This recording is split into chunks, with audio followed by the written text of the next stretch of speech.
¿Por qué necesitamos el Evangelio? Porque la ira de Dios ya está cayendo desde el cielo, y no por accidente, no por ignorancia, sino porque los hombres han restringido la verdad con su injusticia. Cambiaron la gloria de Dios por basura y se entregaron a la impureza en la lujuria de sus corazones. Rechazaron a su Creador y ese fue el resultado. Y Romanos 1 no es una historia antigua, es el diagnóstico de hoy. Y solo hay una esperanza, el Evangelio de Jesucristo. Pero antes de comenzar, quiero hacerte una pregunta. ¿Quieres estudiar la Biblia con claridad y profundidad, pero no sabes por dónde empezar? En nuestro curso Aprende a estudiar la Biblia, en pocas lecciones, vas a descubrir una forma clara, práctica y bíblica de estudiar las Escrituras por ti mismo, sin depender de fuentes externas. Aprenderás a ver el contexto, entender el mensaje y aplicar la palabra con convicción. Haz clic en el enlace que está en la descripción y comienza hoy. No necesitas ser un experto, solo necesitas empezar. Tras la buena noticia del Evangelio, se esconde una dura noticia, una mala noticia de que todas las personas están implicadas en actos y actitudes que Dios ha prometido castigar a menos que aceptemos su salvación. El Evangelio es urgente porque hay un veredicto de Dios sobre la humanidad. Debido a que nosotros hemos pecado, la ira de Dios se revela en el presente desde el cielo contra nuestra impiedad e injusticia. Ahora, fíjate lo que continúa diciendo el apóstol Pablo, versículo 19, pero lo que se conoce acerca de Dios es evidente dentro de ellos. Es decir, no actuamos con ignorancia, pues Dios se lo hizo evidente. Porque desde la creación del mundo, sus atributos invisibles, su eterno poder y divinidad de quien, de Dios, se han visto con toda claridad, siendo entendidos por medio de lo creado, de manera que ellos, es decir, nosotros, no tienen excusa. Pues aunque conocían a Dios, no lo honraron como a Dios, ni le dieron gracias, sino que se hicieron vanos en sus razonamientos y su necio corazón fue entenebrecido. Fíjate cómo el apóstol Pablo expone que todos sabemos, sin importar lo que nos digamos a nosotros mismos, todos sabemos que existe un creador de quien dependemos totalmente y a quien debemos rendir cuentas.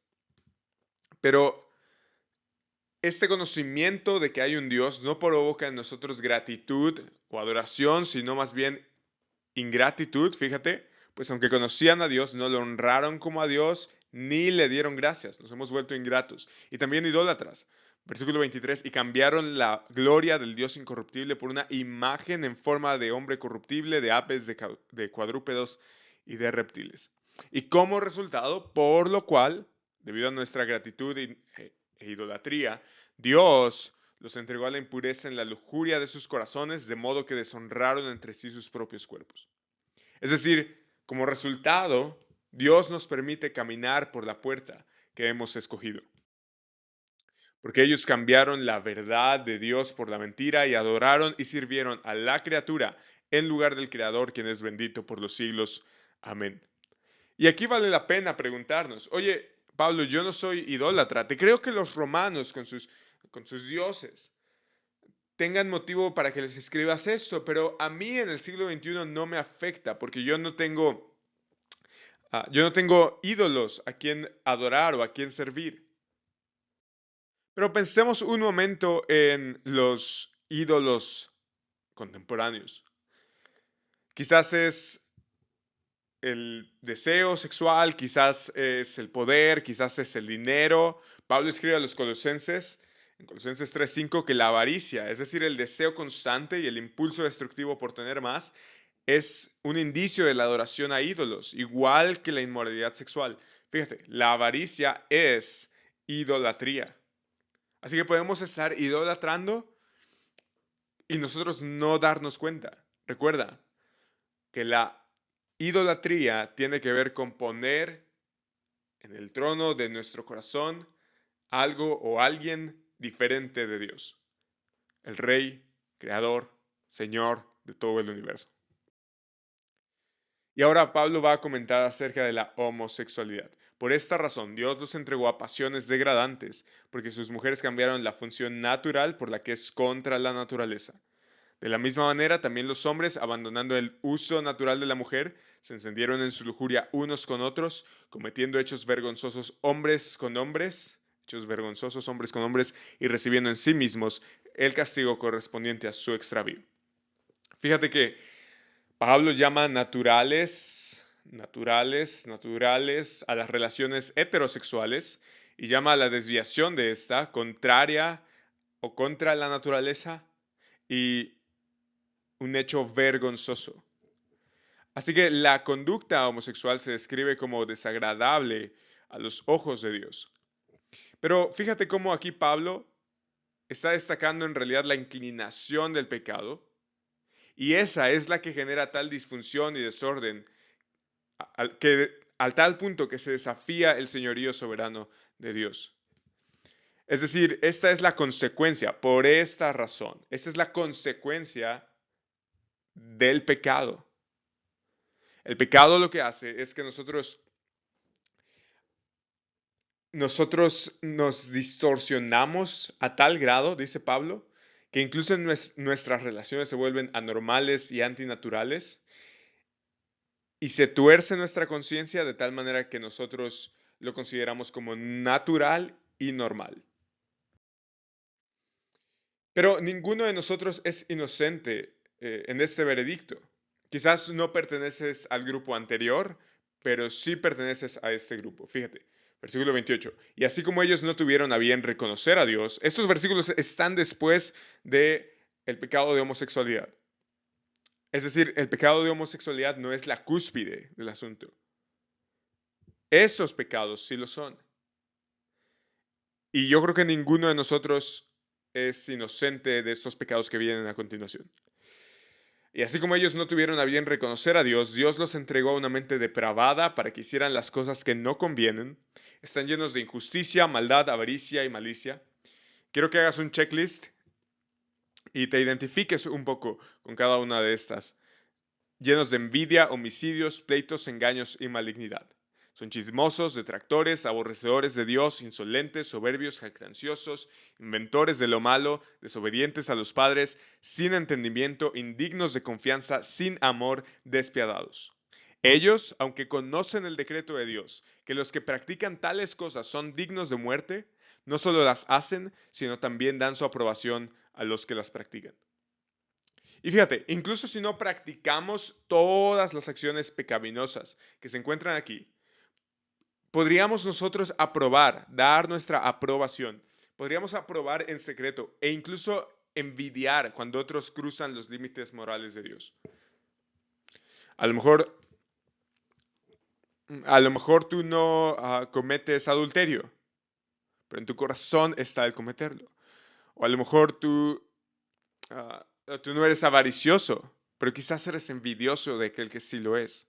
A lo mejor tú no buscas posiciones de poder, pero muy en el fondo de tu corazón quisieras tener ese mismo control sobre los demás, etcétera. Así que el punto de Pablo es que a veces nosotros dejamos de amar a Dios, o más bien frecuentemente dejamos de amar a Dios, y eso se evidencia en que quebrantamos sus mandamientos. Y también dejamos de amar a nuestro prójimo porque apoyamos más nuestra necesidad que la de nuestro prójimo, y cuando el prójimo está en pecado, no solamente lo acompañamos, sino que le decimos que es correcto. Así que todo esto acarrea el juicio de Dios, y el decreto de Dios, el decreto de este juez es muerte. Pero fíjate cómo la función de estos versículos es sacar a la luz cualquier orgullo farisaico de justicia propia que hay en nosotros.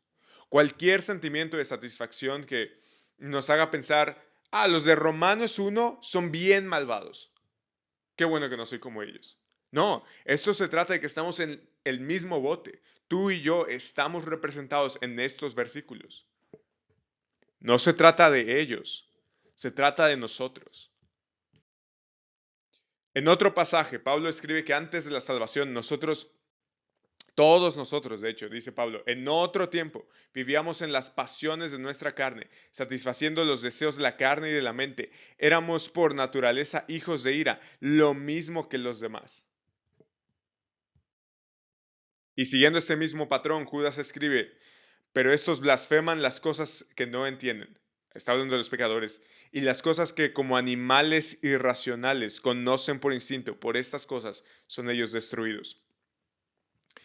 Es decir, los pecadores serán destruidos por todo lo que como animales irracionales entienden por instinto. Esa es nuestra condición separados de Cristo. ¿Cuál es el antídoto? El Evangelio.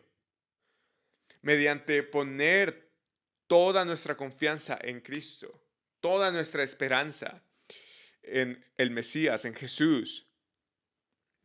Cuando nosotros venimos a la obediencia a la fe, creer como Dios exige, obedecer fielmente, entonces nuestras vidas se enriquecen con la riqueza de conocer y ser conocidos por Jesús.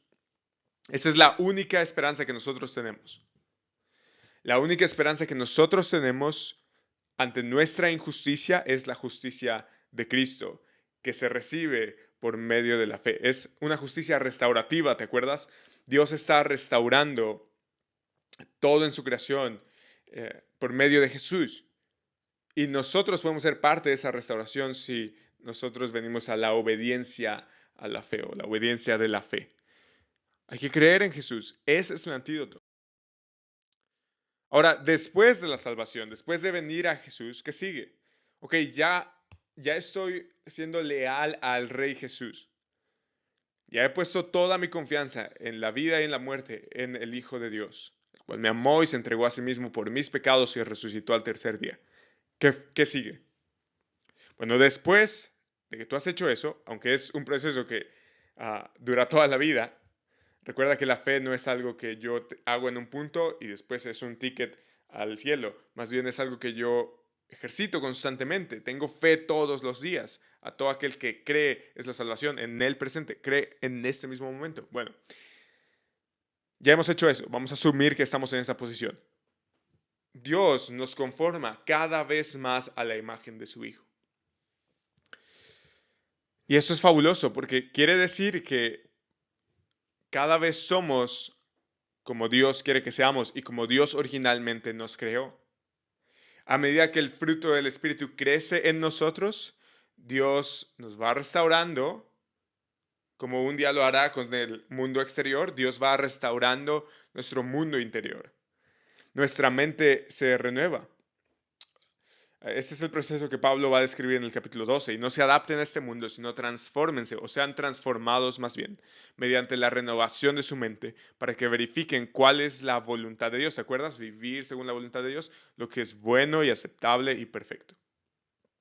Entonces, a medida en la que el Espíritu de Dios va transformando nuestra mente, va renovando nuestra mente, aprendemos a vivir según esta voluntad de Dios, a vivir según el Espíritu.